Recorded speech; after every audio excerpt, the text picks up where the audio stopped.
Aaron with Siegfried Motorworks, here today, bringing you another episode of our Ride It With Us series. It is Christmas Eve. We're taking advantage of a 40-degree day, no snow, no rain in Pennsylvania, to get you guys out on some bikes with us. This one here is a 2005 Honda Rebel 250. These are great starter bikes, great little commuter bikes. In the city, you're going to be hard-pressed to find a better suited bike than a Honda Rebel. So, overall, like I said, good starter bikes. This one is black, does have a little windshield added to it, has some saddlebags on it. There is a small rip in the seat, but that's typical of these bikes, especially for larger riders. The back of your jeans ends up riding there. Overall, it's in good condition. If you'd like, we do have a video. I'll put it up here somewhere. That gives a full walk around on this bike, and you can see all the nooks and crannies. So, at any rate, let's get on and take you guys out and see what it does.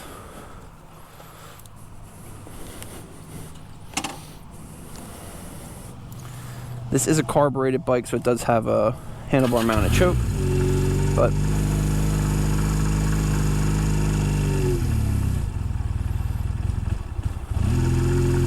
we'll leave it choked up for a minute just to get out of the driveway with you guys.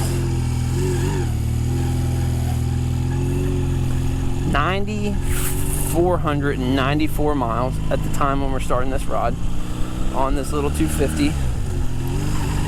The Rebel has been a line that Honda has had around forever. They did just recently start to do some improvements to them and change around the bodies on them, which is making them aesthetically a lot nicer of a bike to look at.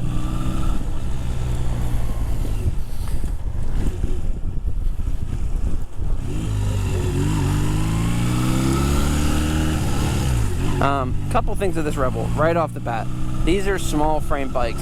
I'm 6'1", so to me this bike is a little bit smaller, but at the end of the day, if you're starting out, you gotta learn to walk before you can run. So a small frame bike makes it a lot easier to maneuver, makes it a lot easier to work around, so that's just what you're gonna deal with. The Spitfire windshield, personally I would take that off, but the customer that we're selling this for has it on, so we're leaving it on. Couple of stats on this Rebel. If I can get my paper switched. It makes a earth-shattering 16 horsepower, 12 foot-pounds of torque. Shift again here real quick. Has a 2.6 gallon fuel tank. With fluids, it's going to weigh in right around 306 pounds and has a seat height of 26.5 inches.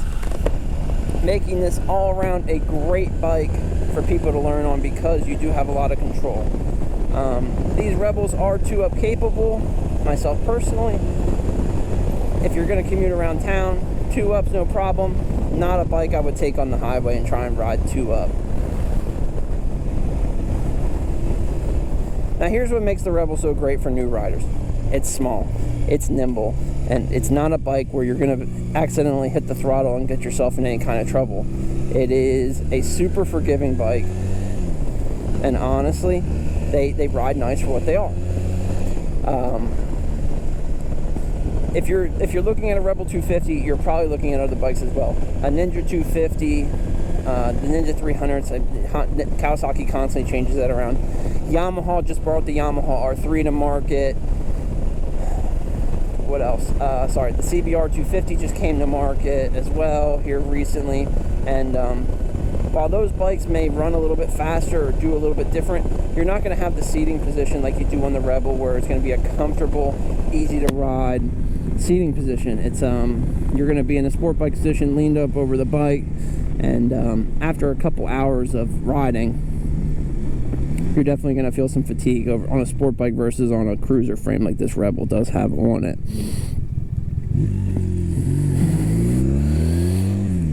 This one here, you can see, we're choked off now, and we are not having any issues running in this brisk weather. So, this bike was ridden, which is what you want on a carbureted bike. Low miles on a carbureted bike, you always have to be worried. Was it ridden? Are the carb's going to gum up? Did it sit forever? And like I said, this one was a rider. It was passed down from a couple family members, a couple of different people learned to ride on it. But the clutch is in nice shape, which is honestly, if you're looking at Rebel 250s, buy mine, don't buy mine. Doesn't make a difference to me. If you're looking at a Rebel 250, the biggest wear points on them are going to be the clutch. Typically, new riders are going to wear that out. It's not a terribly expensive or hard job to do.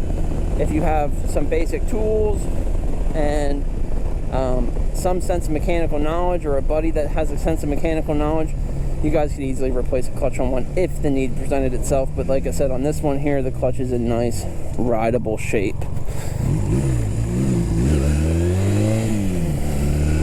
These bikes have been around forever too, and that's the crazy thing to me. Honda has had the Rebel 250s out forever, and they've never been a terribly popular bike as far as people searching after them. A lot of new riders buy them, learn on them, sell them after a couple months. But the Honda Groms came out, and everybody and their brother loves those Honda Groms. You have people have been riding for 10 years that want a Grom just because of what they are. And completely honestly, you're getting a lot more bike out of the Rebel 250 over a Honda Grom, or any, like even like the Kawasaki Z125 Pro. And the Rebel 250 is going to be in that same price range.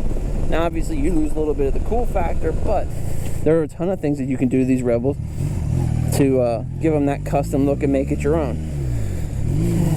Bars make a big difference on them, and there are some things you can do to these things to make them a little more ergonomic for a taller rider. But for a shorter rider, these bikes are perfect. Like I said, I'm just a little bit cramped on it, being 6'1". Speed-wise, see if we can get this thing up to 60 miles an hour here.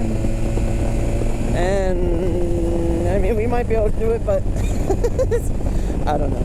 It's like I said, it's by no means meant to be a race bike. It's by no means meant to be a powerhouse bike. These bikes were designed for motorcycle safety courses, for new riders to get on the road and get out on two wheels, get used to a clutch, and get your mannerisms of the road down. And the Rebel does all that stuff perfectly. It's a purpose-built bike, and it does its purpose very, very well.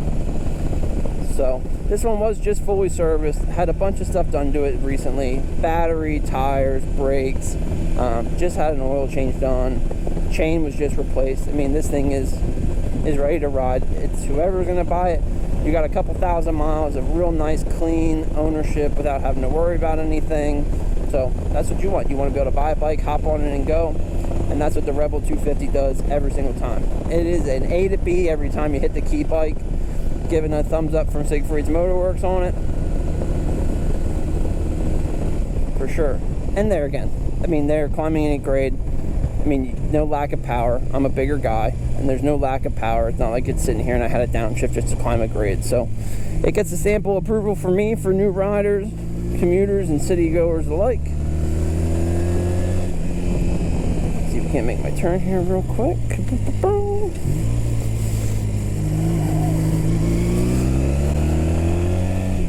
You know, this isn't necessarily the fastest bike I've ever ridden, but it's by no means a pooch. I mean, it's not a 50cc scooter. It does have enough pep and get up and go to be able to ride around and get out of your own way, which is exactly what you want if you're buying a motorcycle. This one is for sale at www.smwx717.com. We have this priced at just over $2,000. We are motivated to sell, so if you are interested in a good, clean condition starter bike, hit us up, let us know, make an offer, and we can get you taking this one home today. Thank you so much for watching. If you haven't already, please subscribe to our YouTube channel. We do walk-arounds and rides on every bike we sell. Like this video, leave a comment, tell us what you think about it, tell us what you like about it, tell us what you hate about it, and we'll catch you guys in the next video.